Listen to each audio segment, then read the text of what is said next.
سیرت اور وہ بھی سرکار دو عالم صلی اللہ علیہ وسلم کی میرے والد گرامی سفیر اسلام علامہ سید عبد المجید ندیم رحمت اللہ علیہ فرمایا کرتے تھے، جبرائیل کی زبان چاہیے بیان کرنے کے لیے اور ابو بکر و عمر کا دل چاہیے اس کو سننے کے لیے۔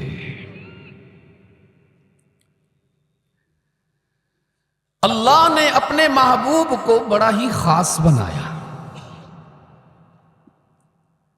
اور مجھے یہ کہتے ہوئے فخر محسوس ہو رہا ہے کہ باقی ساری کائنات کو اللہ نے بائی آرڈر بنایا ہے، صرف محمد ہے جس کو بائی چوائس بنایا ہے۔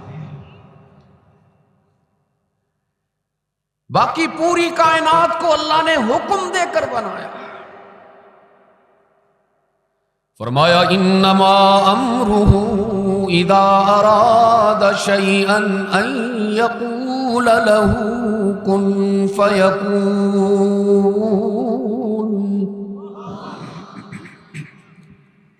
حق تعالی نے فرمایا، میں نے کن کہا آسمان بلند ہو گیا، میں نے کن کہا زمین کا قالین وجود میں آ گیا، میں نے کن کہا سورج دہکنا شروع ہو گیا، میں نے کن کہا چاند چمکنا شروع ہو گیا، میں نے کن کہا ستارے جھلملانے لگے، میں نے کن کہا کھیت لہلہانے لگے، میں نے کن کہا سمندر موج زن ہو گئے، دریا متلاطم ہو گئے،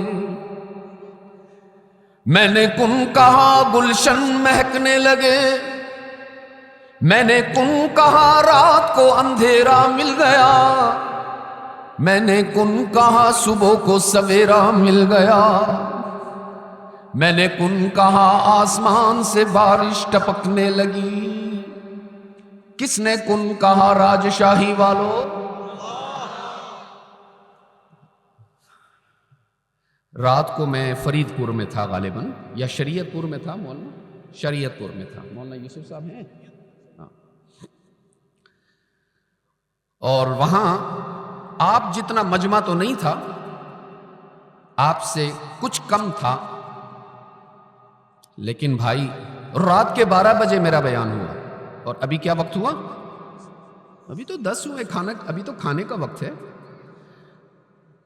لیکن عزیز ساتھیوں، شریعت پور والوں نے اپنے رب کو اتنا زورے یاد کیا کہ آس پاس کے گھروں سے لوگ نکل کر آ گئے کہ کس پیار سے اللہ کو یاد کر رہے ہیں۔ اس لیے پھر آپ سے پوچھتا ہوں، اس امید کے ساتھ کہ آپ اللہ کا نام محبت سے لیں گے اور اتنا زورے لیں گے کہ آپ کی آواز اللہ کے عرش تک جائے گی انشاءاللہ۔ آسمان کو بلندی عطا کرنے والا کون؟ فرمایا الم تروا کیف خلق اللہ سبع سماوات طباقا، کوئی اور نہیں جو اس آسمان کو بغیر ستون کے قائم کر سکے، یہ کرم کرنے والا کون ہے؟ فرمایا الم نجعل الارض کفاتا احیاء و امواتا، کبھی غور کیا تم نے تمہارے لیے اس زمین کا قالین بچھانے والا کون ہے؟ فرمایا انا صببنا الماء صبا ثم شققنا الارض شقا فانبتنا فيها حبا وعنبا وقضبا وزيتونا ونخلا وحدائق غلبا وفاكهة وأبا، کبھی غور کیا تم نے آسمان سے بارش کے قطرے ٹپکانے والا کون ہے؟ پھر اس بارش کے نتیجے میں زمین سے پھل اگانے والا کون ہے؟ میں ابھی دسترخوان پر تھا ناشتہ کے لیے. آپ کا ناشتہ بھی بڑا ہی بے مثال ہے حضرت. ہمارے پاکستان میں ناشتہ صرف فجر کی نماز کے بعد ہوتا ہے، لیکن ماشاءاللہ آپ کے ہاں صبح بھی ناشتہ ہے، دن میں بھی ناشتہ ہے، عصر کے بعد بھی ناشتہ ہے، عشاء سے قبل بھی ناشتہ ہے، اور بیان سے پہلے بھی ناشتہ ہے. ماشاءاللہ. میرے سامنے مفتی جمال صاحب کے ادارہ میں دسترخوان بچھایا گیا. ایک پلیٹ میں میرے سامنے اورنج رکھا ہوا تھا. سمجھتے ہیں اورنج؟ ایک پلیٹ میں میرے سامنے سیب رکھا ہوا تھا، ایپل. سمجھتے ہیں؟ انگلش تو بہت سمجھتے ہیں آپ لوگ ماشاءاللہ. کیا کریں؟ ایک پلیٹ میں میرے سامنے ڈریگن رکھا ہوا تھا. میں وہ فروٹ دیکھ بھی رہا تھا اور قرآن کی آیت یاد بھی کر رہا تھا. فرمایا الم تر ان اللہ انزل من السماء ماء فاخرجنا به ثمرات مختلفا الوانها. کبھی غور کیا تم نے آسمان سے برسنے والی بارش کا رنگ ایک، اس کی خوشبو ایک، اس کا ذائقہ ایک، اور جس زمین پر وہ بارش گرتی ہے وہ زمین بھی ایک ہی طرح کی ہے. لیکن راجشاہی والوں کبھی سوچا تو کرو نا، وہ کون ذات ہے جو ایک ہی قسم کے پانی اور ایک ہی طرح کی زمین کو ملا کر کبھی لال رنگ کا ڈریگن کھلاتا ہے، کبھی پیلے رنگ کا اورنج بناتا ہے. یہ کرم کرنے والا کون ہے؟ ایک اور جگہ فرمایا ان اللہ فالق الحب والنوى یخرج الحی من المیت ومخرج المیت من الحی ذالکم اللہ فأنا تؤفکون. کبھی غور کیا تم نے تمہاری زمین سے دھان اگانے والا کون؟ بھائی یہ مائک اوپر کرو تھوڑا سا. تم تو سمجھتے ہو ہم محنت کرتے ہیں نا، ہم ٹریکٹر چلاتے ہیں. آپ کے ہاں ٹریکٹر ہوتا ہے؟ زمین کو نرم کرتے ہیں، پھر اس میں بیج ڈالتے ہیں دھان کا، پھر پانی لگاتے ہیں، پھر کھاد ڈالتے ہیں یوریا. ہمارا نفس ہمیں کہتا ہے تم نے بڑی محنت کی ہے اسی لیے تو دھان اگ رہا ہے. رب العالمین نے فرمایا زمین سے دھان کا نکلنا تمہاری محنت کا کمال نہیں ہے، رب کے کرم کا اظہار ہے. تم تو بیج ڈال کے اپنے گھر چلے جاتے ہو نا، وہ تو بیج زمین کے اندر چلا جاتا ہے، کسی کو نظر بھی نہیں آتا. کون سی زمین؟ وہی زمین جس میں لوہا بھی دفن کرو خراب ہو جائے گا، وہی زمین جس میں لکڑی دفن کرو خراب ہو جائے گی، وہی زمین جس میں میت کو دفن کرو گل سڑ جائے گی. لیکن جب تم اپنے دھان کا بیج زمین میں ڈالتے ہو، وہ زمین اللہ سے کہتی ہے الہ العالمین تیرے گناہگار بندے نے اپنا بیج میرے سینے میں ڈالا ہے، مجھے اجازت دیجئے اس کے بیج کو خراب کر دوں. حق تعالی فرماتے نا بندہ گناہگار ہے تو کیا ہوا، رب تو ارحم الراحمین ہے نا، اس نے تیرے حوالے نہیں کیا اپنا بیج، اس نے تجھ پر اعتماد نہیں کیا، اس نے تو میری رحمت پر یقین کر کے بیج ڈالا ہے. اب میرا آرڈر سنو، اب میرا حکم سنو، میرے گناہگار بندے کے دھان کے بیج کو خراب کرنے کی اجازت نہیں، بلکہ اس کے ایک بیج کو 1000 بیجوں میں تبدیل کر کے واپس لوٹانا ہے. ذالکم اللہ یہ کرم کرنے والا کون ہے؟ فرمایا وَإِنَّ لَكُمْ فِي الْأَنْعَامِ لَعِبْرَةً وَإِنَّ لَكُمْ فِي الْأَنْعَامِ لَعِبْرَةً۔ دودھ پیتے ہو نا راجشاہی والو، دودھ پیا کرتے ہو نا، کون دودھ دے رہا ہے؟ ہم تو سمجھتے ہیں بکری دودھ دے رہی ہے، ہم تو سمجھتے ہیں گائے سے دودھ مل رہا ہے، ہم تو سمجھتے ہیں بھینس دودھ دے رہی ہے، ہم تو سمجھتے ہیں اونٹنی سے دودھ مل رہا ہے۔ رب العالمین نے فرمایا نا، یہ غلط فہمی دور کر لو نا، نہ بکری سے دودھ مل رہا، نہ گائے دودھ دے رہی، نہ بھینس دودھ دے رہی، تو یا اللہ کس کا کرم ہے بتائیے نا۔ رب العالمین نے فرمایا نسقیکم مما فی بطونی، ساری کائنات کے انسانوں کو دودھ پلانے والا کون ہے؟ پوری کائنات کو اللہ نے بنایا اور امر کن سے بنایا، اور کسی مخلوق پہ اللہ نے ناز نہیں کیا۔ ناز، پتہ نہیں آپ لوگ ناز کو کیا کہتے ہیں، فخر نہیں کیا، گرو، کسی مخلوق پر اللہ نے گرو نہیں کیا۔ آسمان کو بنایا، گرو نہیں کیا، زمین کو بنایا، گرو نہیں کیا، سورج کو دہکایا، گرو نہیں کیا، چاند کو چمکایا، گرو نہیں کیا، پہاڑوں کو بنایا، گرو نہیں کیا، سمندروں کو بہایا، گرو نہیں کیا، بارش کو ٹپکایا، گرو نہیں کیا، رات کو اندھیرا دیا، گرو نہیں کیا۔ ساری کائنات کو اللہ نے بنایا، کسی مخلوق پر اللہ نے گرو نہیں فرمایا۔ بس ایک ذات ہے اللہ کا، ایک محبوب ہے محمد الرسول اللہ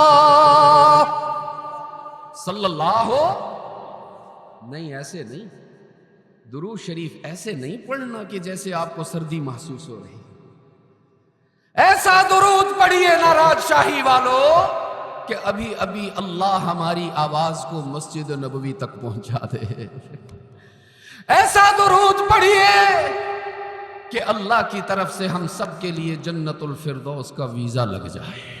صلی اللہ واحد ذات ہے، واحد ذات ہے جس کی تخلیق پر اللہ نے ناز فرمایا ہے، واحد ذات ہے کہ ساری کائنات کو اللہ نے حکم دے کر بنایا، اپنے محبوب کو پیار کے دستے قدرت سے بنایا ہے، باقی ساری کائنات کو اللہ نے اپنی مرضی سے بنایا، بس محمد ہے جس کو اللہ نے محمد کی مرضی سے بنایا صلی اللہ، اور ایسا حسین بنایا، ایسا خوبصورت بنایا، ایسا محبوب جس کے چہرے کو دیکھ کر کئی صحابہ نے کلمہ پڑھ کر اسلام قبول کیا۔ میں ایک واقعہ سنایا کرتا ہوں، ایک مشہور شاعر گزرے ہیں جن کو شاعر رسول بھی کہا جاتا ہے۔ آپ سب سمجھ رہے ہو میری باتیں، ترجمہ کی ضرورت تو نہیں ہے، مولانا بیٹھے ہیں اگر آپ کو کہیں ضرورت ہو تو۔ ایک مشہور شاعر گزرے ہیں جن کو شاعر رسول بھی کہا جاتا ہے،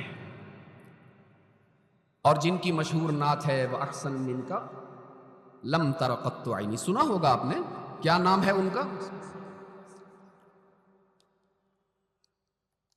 حضرت حسان بن ثابت رضی اللہ تعالی عنہ۔ جب صحابی کا نام لیں گے تو کیا پڑھیں گے؟ رضی اللہ تعالی عنہ، اور جب صحابیہ کا نام لیں گے تو رضی اللہ تعالی عنہا۔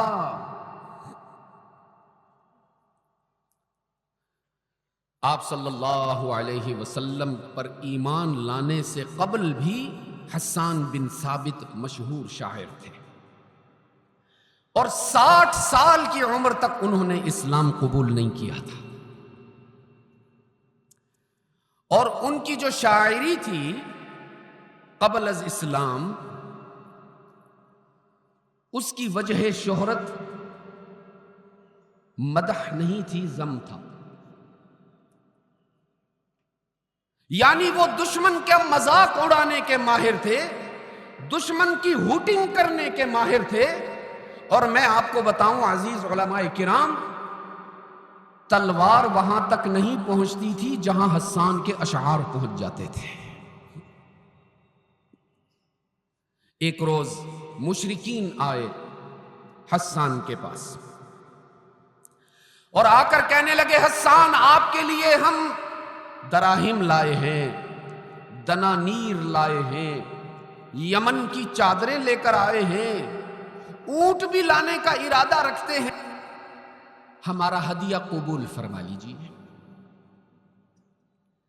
حضرت حسان فرمانے لگے، تم بڑے چالاک لوگ ہو، تم مفت میں کسی کو ہدیہ نہیں دیتے، اس ہدیے کے پیچھے کوئی سازش ہے، تمہارا کوئی مفاد ہے، کوئی مقصد ہے، مجھے وہ بتاؤ کہ مجھ سے کام کیا ہے جس کی اجرت لے کر آئے ہو. اگر وہ کام مناسب ہوگا، میرے کرنے کا ہوگا تو تمہارا ہدیہ قبول کروں گا، اگر میرے کرنے کا کام نہیں ہوگا میں تمہارا ہدیہ قبول نہیں کروں گا.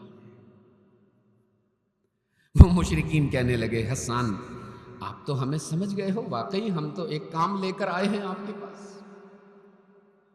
حسان نے کہا، بتاؤ کیا کام ہے؟ کہنے لگے، کام بڑا آسان ہے، ہمارا ایک عزیز ہے، رشتہ دار ہے، پڑوسی ہے، ہم اس سے بڑے پریشان ہیں، اس کا نام ہے محمد. آپ کو تو درود پڑھنا چاہیے، وہ تو مشرک تھے، نہیں پڑھتے تھے. ہاں، صلی اللہ ہو. حسان کہنے لگے، کیا ہوا اسے؟ وہ مشرک کہنے لگے، جی ہم بڑے پریشان ہیں، جب سے وہ آیا ہے وہ ہمارے بتوں کی نفی کرتا ہے، ہمارے دیوتاؤں کو برا کہتا ہے، ہماری مورتی کا انکار کرتا ہے، وہ کہتا ہے کہ لات منات عزا اور حبل سے کچھ بھی نہیں ہوتا. ہم تو بڑے پریشان ہیں، اور ہم اس بات پر پریشان ہیں کہ جتنا ہم لوگوں کو منع کرتے ہیں اس کے قریب جانے سے، لوگ اس کے قریب جاتے ہیں اور اس کے غلام بن جاتے ہیں، اس سے محبت کرنے لگتے ہیں.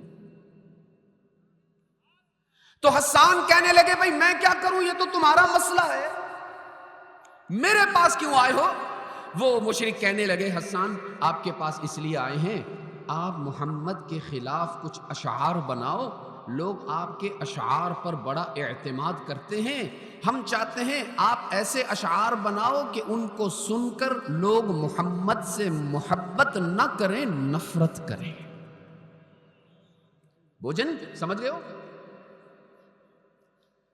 حسان کہنے لگے، اچھا یہ تو کوئی مشکل کام نہیں، مجھے تو ملکہ حاصل ہے اس کام میں، میرے پاس تو مہارت ہے اس کام کی، میں بناؤں گا اشعار، ٹھیک ہے، لیکن ایک کام تمہیں بھی کرنا ہوگا نا.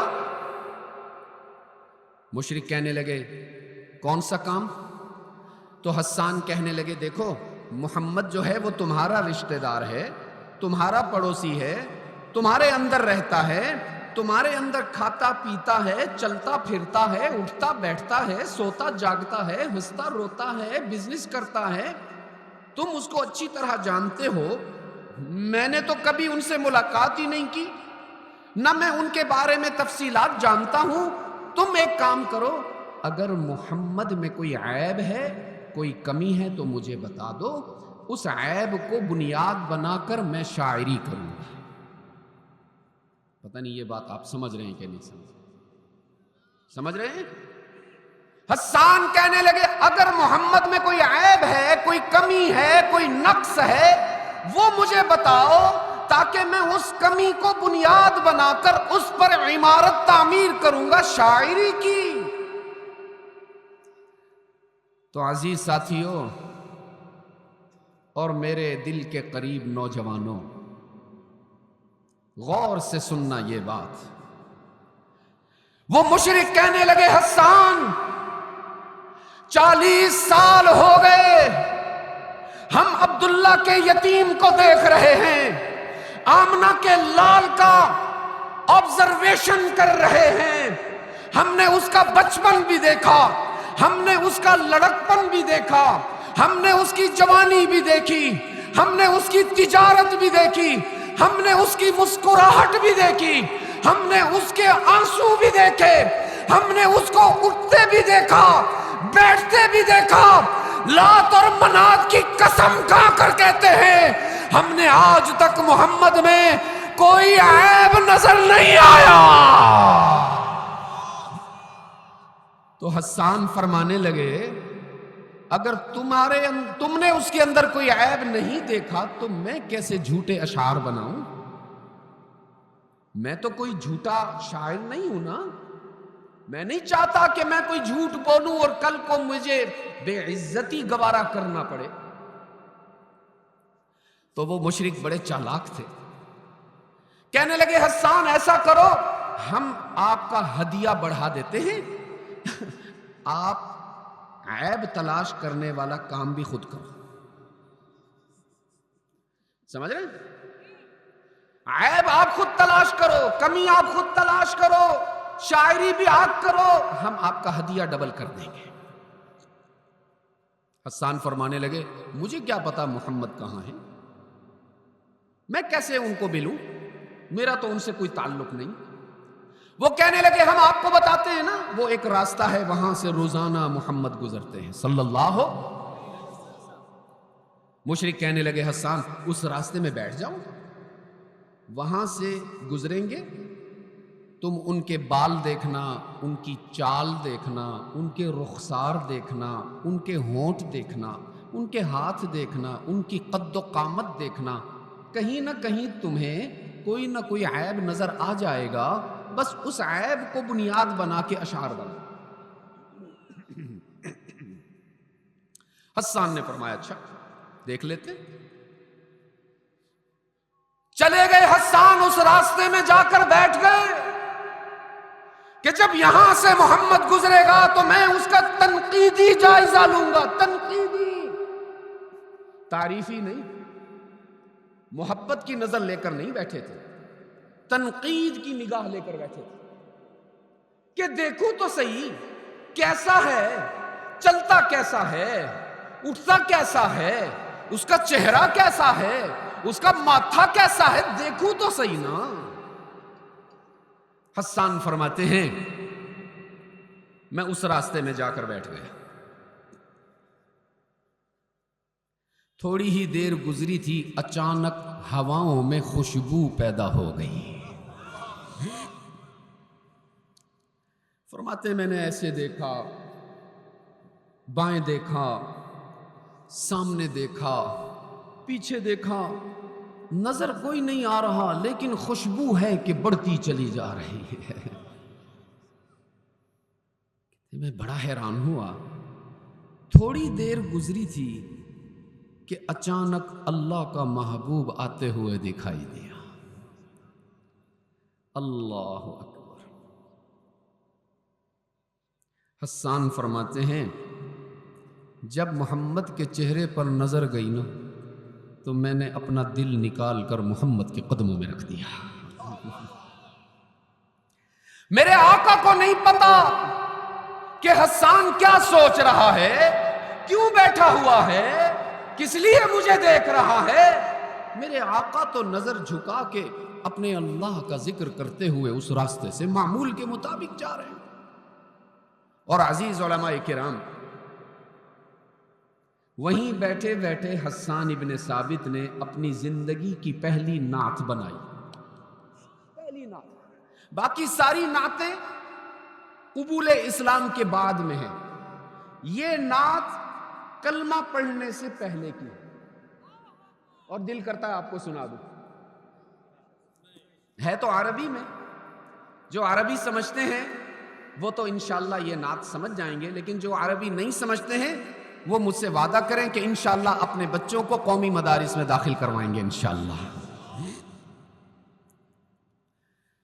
فرمایا لما رأيت انوارہ سطعت لما رأيت أنواره سطعت وضعت من خيفتي كفي على بصري خوفا على بصري من حسن صورته فلست أنظره إلا على قدري فروح من النور في جسم من القمر كحلية نسجت بالأنجم الزهري. گویا حسان نے کہا محمد کو دیکھ کر مجھے تو یوں لگتا ہے جیسے 14ویں رات کا چاند کپڑے پہن کر فرش زمین پر اتر آیا ہو. گویا حسان کہہ رہے محمد کو دیکھ کر مجھے تو یوں لگتا ہے جیسے ساری کائنات کا حسن و جمال سمٹ کر محمد کے چہرے میں جمع ہو گیا ہو صلی اللہ. گویا کہ حسان ابن ثابت نے یوں کہا کہ سر سے لے کر پاؤں تک تنویر ہی تنویر ہے جیسے منہ سے بولتا قرآن وہ تقریر ہے. سوچتی ہے دل میں دنیا مصطفیٰ کو دیکھ کر کیسا ہوگا وہ مصور جس کی یہ تصویر ہے صلی اللہ. ایسا حسین بنایا اللہ نے اپنے محبوب کو, ایسا جمیل بنایا کہ حسان نے محمد عربی کے چہرے کو دیکھ کر کفر سے توبہ کر لی. وہاں سے اٹھ کر اپنے گھر چلے گئے, کفار کا لایا ہوا سارا مال اکٹھا کیا, سارے دراہم, سارے دنانیر, ساری چادریں اکٹھی کر لی اور جا کر سیدھا مشرکین کے پاس چلے گئے. وہ سارا ہدیہ ان کے منہ پر دے مارا اور کہنے لگے تم کتنے نادان ہو, ابلیس کے غلام ہو, مجھے کس کام پر بھیج دیا تم نے محمد میں عیب ڈھونڈنے کے لیے. ارے بے وقوفو, میں تمہیں بتانا چاہتا ہوں محمد میں عیب موجود ہونا تو دور کی بات, اللہ نے عیب کو, نقص کو, کمی کو محمد کے قریب سے بھی نہیں گزارا ہے. مشرک کہنے لگے حسان یہ کیا ہو گیا آپ کو, ہم نے تو آپ کو کلام بنانے بھیجا تھا نا, یہ کیا ہو گیا آپ کو. وہ حسان کہنے لگے تم نے کلام بنانے بھیجا, اللہ نے میرا کام بنا دیا. اب تم سب گواہ ہو جاؤ, تم سب گواہ ہو جاؤ, چھپا کر نہیں کہہ رہا, بتا رہا ہوں تمہیں. اشہد ان لا الہ الا اللہ واشہد ان محمد رسول اللہ. ایسا حسین بنایا اللہ نے ہمارے محبوب کو جن کا چہرہ دیکھ کر حسان نے بھی اسلام قبول کر لیا. ایسا خوبصورت بنایا. سیدہ عائشہ رضی اللہ تعالی عنہا فرما رہی ہیں اللہ نے ہمارے نبی کو کیسا بنایا. فرماتی ہیں رأسہ من البرکہ وصدرہ من الرحمہ ورجلاہ من الاستقامہ وَيَدَاهُ مِنَ